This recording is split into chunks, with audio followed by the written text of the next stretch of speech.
district de Inda, à 35 km au sud de Pointe-Noire, la capitale économique du Congo. C'est un rituel dans cette localité, gorgée de pétrole, exploitée ici précisément par une multinationale italienne. Qu'il pleuve ou que le soleil sorte ses dards, 2 fois par semaine, les populations attendent frénétiquement le ravitaillement des citernes d'eau venues de Pointe-Noire. Ici, l'expression « or bleu » pour désigner l'eau prend tout son sens. L'eau se fait vraiment désirer dans le district de Inda.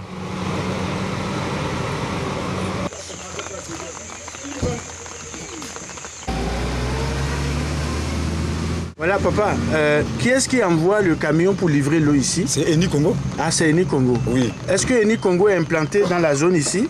Oui, Eni Congo, mais les sites pétroliers qui sont... il y a beaucoup de sites chez nous là.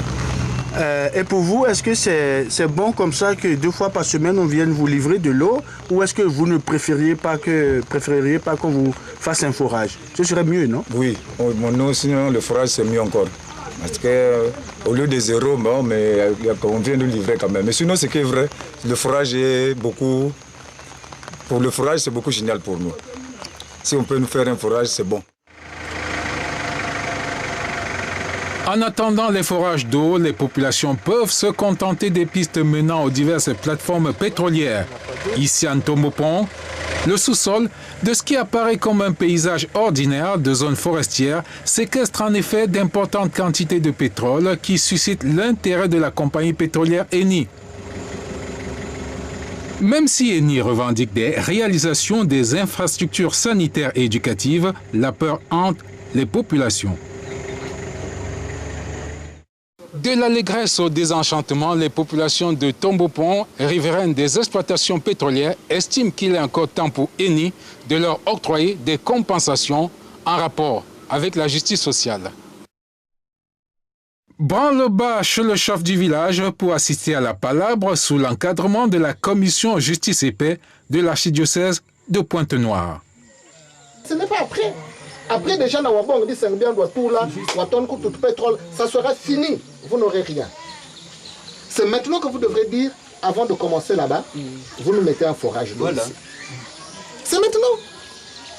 Ne vous dites pas que c'est lorsqu'ils vont commencer à exploiter qu'ils vont faire. Non.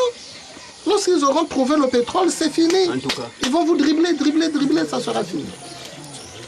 Alors, par exemple, ils n'ont pas un forage d'eau, enfin ils n'ont pas d'eau ici. On avait fait eau pour tous, ça n'a pas marché. C'est le moment de demander un forage d'eau. Sa population là-bas où on a tombé avec mes 11 ans. Avant de ça, il y avait même un forage. Par exemple.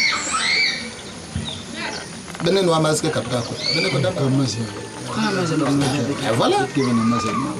Toujours est-il qu'Eni n'a pas perdu de temps et depuis septembre dernier, il a commencé à déblayer le terrain pour l'exploitation pétrolière. Les complaintes fusent, l'amertume est perceptible. Les populations se disent désabusées.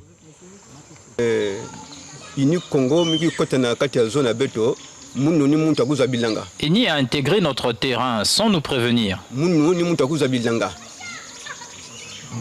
Ils ont détruit le manioc, les safoutiers, les avocatiers, les bananiers. Ils n'ont pas tenu compte de notre avis. Ils sont entrés brusquement avec les engins et ont tout ravagé. Ils ont juste fait une promesse de compensation sans en préciser les modalités de calcul. Jusqu'à présent, mes enfants ne vont pas à l'école parce que je ne comptais que sur mes plantations.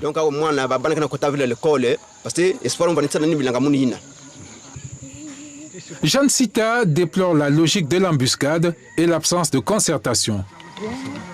Mais vraiment,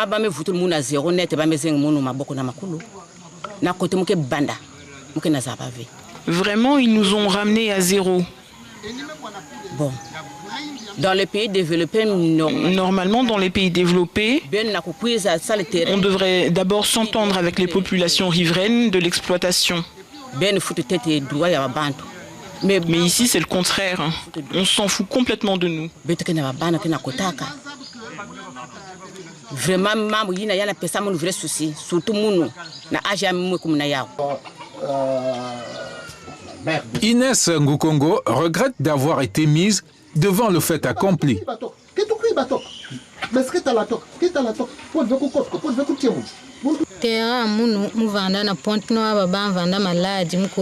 J'avais déjà débroussaillé ma parcelle et dans un premier temps, je n'ai pas été prise en compte du tout. C'est lors de mon séjour à Pointe-Noire que j'ai été appelée pour être informée de la situation actuelle. J'avais du manioc planté depuis 2 ans et une autre partie depuis 1 année. Je me demande pourquoi on détruit ma plantation alors que je n'étais pas concernée. Et je ne comprends non plus pourquoi ils refusent de dédommager les terres et s'occupent seulement d'une partie des cultures.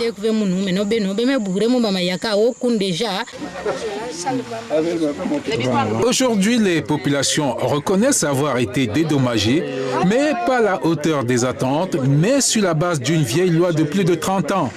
Fini l'escale de Ntombo, direction Tchikanou pour assister aux effets nocifs de l'exploitation pétrolière sur le quotidien des riverains.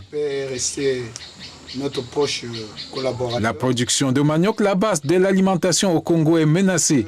À Tchikanou, l'on attribue cela aux pluies dites acides générées par l'exploitation du pétrole.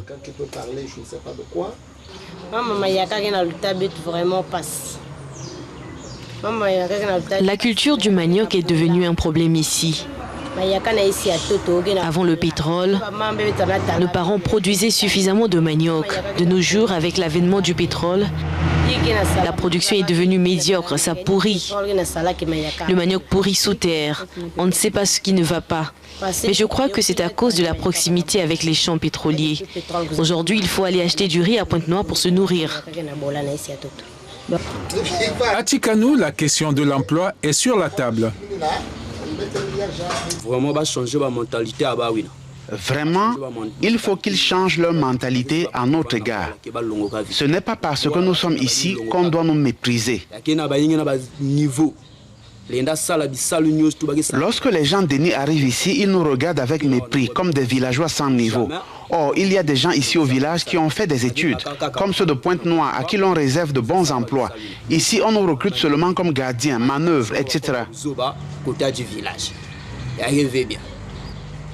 Certes, Eni a investi dans la construction des centres de santé et écoles, mais le pétrole à Inda est aussi porteur des germes de pauvreté et d'injustice avec des dédommagements adossés sur des vieilles lois de 30 ans. Un porte-parole d'Eni contacté à Milan s'en défend.